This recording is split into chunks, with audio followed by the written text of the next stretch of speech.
भारत समेत दुनिया के अलग अलग हिस्सों में भगवान शिव के हजारों मंदिर और तीर्थ स्थल मौजूद हैं।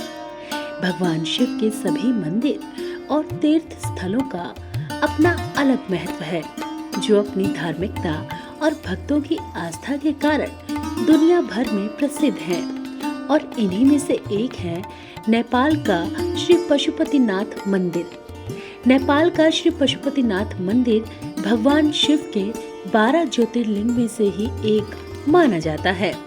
इस मंदिर के बारे में कहा जाता है कि यहाँ आज भी भगवान शिव विराजमान हैं। श्री पशुपतिनाथ मंदिर नेपाल की राजधानी काठमांडू से 3 किलोमीटर उत्तर पश्चिम देवपाटन गांव में बागमती नदी के तट पर स्थित है। यह मंदिर भगवान शिव के पशुपति स्वरूप को समर्पित है। यूनेस्को विश्व सांस्कृतिक विरासत स्थल की सूची में शामिल भगवान पशुपतिनाथ का मंदिर नेपाल में महादेव का सबसे पवित्र मंदिर माना जाता है। मान्यताओं के मुताबिक यह मंदिर सनातन धर्म के 8 सबसे पवित्र स्थलों में भी शामिल है। भगवान शिव के पशुपति स्वरूप को समर्पित इस मंदिर में हर साल हजारों भक्त यहाँ दर्शन करने के लिए आते हैं। आपको जानकर हैरानी होगी कि नेपाल में स्थित इस मंदिर में सबसे अधिक संख्या में भारतीय पुजारियों की है।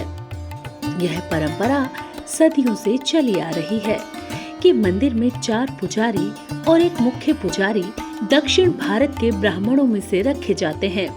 पशुपतिनाथ मंदिर को 12 ज्योतिर्लिंग में से एक केदारनाथ का आधा भाग माना जाता है, जिसके कारण इस मंदिर की शक्ति और महत्व और अधिक बढ़ जाता है। पशुपति मंदिर में चारों दिशाओं में एक मुख है और एक मुख ऊपर की दिशा में भी है। हर मुख के दाएं हाथ में रुद्राक्ष की माला और बाएं हाथ में कमंडल मौजूद है। मंदिर में स्थापित शिवलिंग के 5 मुखों के गुण अलग अलग हैं। जो मुख दक्षिण की ओर है उसे अघोर मुख कहा जाता है। पश्चिम की ओर जो मुख है उसे सदियों जात, पूर्व और उत्तर की ओर मुख को तत्पुरुष और अर्धनारीश्वर कहा जाता है। जो मुख ऊपर की ओर है उसे ईशान मुख कहा जाता है। यह निराकार मुख है। यही भगवान पशुपतिनाथ का श्रेष्ठतम मुख माना जाता है। श्री पशुपतिनाथ मंदिर में स्थित शिवलिंग बहुत ही कीमती और चमत्कारी है। इस मंदिर में भोलेनाथ के प्रकट होने के पीछे एक अद्भुत पौराणिक कथा है। इस मंदिर का इतिहास महाभारत काल से जुड़ा हुआ है और इसके अनुसार जब महाभारत के युद्ध में पांडवों द्वारा अपने ही रिश्तेदारों का रक्त बहाया गया था, तब भगवान शिव उनसे बेहद क्रोधित हो गए थे। श्री कृष्ण के कहने पर वे भगवान शिव से माफी मांगने के लिए निकल पड़े। गुप्त काशी में पांडवों को देखकर भगवान शिव वहां से विलुप्त होकर एक अन्य स्थान पर चले गए। उस स्थान को आज केदारनाथ धाम के नाम से जाना जाता है। भगवान शिव का पीछा करते हुए पांडव केदारनाथ पहुंच गए, लेकिन भगवान शिव उनके आने से पहले ही भैंस का रूप लेकर वहां खड़े भैंसों के झुंड में शामिल हो गए। पांडवों ने महादेव को पहचान तो लिया, लेकिन भगवान शिव भैंसे के रूप में ही भूमि में समाने लगे।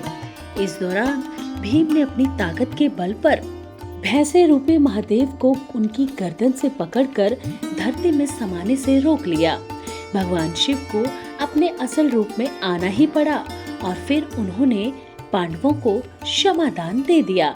लेकिन भगवान शिव का मुख तो बाहर था और देह केदारनाथ पहुंच गया।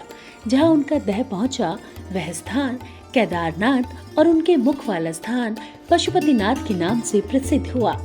पशुपतिनाथ मंदिर को लेकर मान्यता है कि अगर आपने पशुपतिनाथ मंदिर के दर्शन किए हैं तो इसका पूरा पुण्य पाने के लिए आपको केदारनाथ धाम भी जाना होगा, जहां आपको महादेव के दर्शन करने होंगे। पशुपतिनाथ मंदिर को लेकर मान्यता है कि अगर कोई व्यक्ति यहाँ पर दर्शन के लिए आता है तो उसे किसी जन्म में पशु की योनि नहीं मिलती। इस मंदिर को लेकर एक दूसरी मान्यता यह भी है कि अगर आपने पशुपति के दर्शन किए तो आप नंदी के दर्शन ना करें, नहीं तो आपको दूसरे जन्म में पशु का जन्म मिलेगा। इस मंदिर के बाहर एक घाट बना हुआ है जिसे आर्य घाट के नाम से जाना जाता है। इस घाट के बारे में कहा जाता है कि मंदिर के अंदर सिर्फ इसी घाट का पानी पिया जाता है। इसके अलावा कहीं और का पानी मंदिर में ले जाना वर्जित है।